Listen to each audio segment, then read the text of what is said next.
चलो बेटा बॉलिंग और बॉलिंग। चलो भाई देखो अब मैं क्या करता हूँ। अबे यहाँ कहाँ पहुँच गए बे, बॉलिंग कराओ। अरे खतरनाक लोग हैं। साला तुम तो मरे जा रहे हो खांसते खांसते, घर से दवाई खा के आना चाहिए था तुमको। जाओ उधर जाके बॉलिंग कराओ।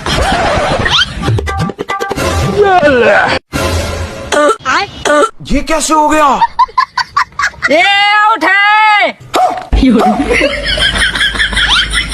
हाँ साला हम नहीं खेलेंगे, खांसी की दम पे चीटिंग कर रहा है। बेटा खेलना तो पड़ेगा, तुम बल्लेबाजी किए हो तो वो भी करेगा। और अभी तो रुको, क्लाइमैक्स अभी बाकी। रहा नहीं जाता। सारी बात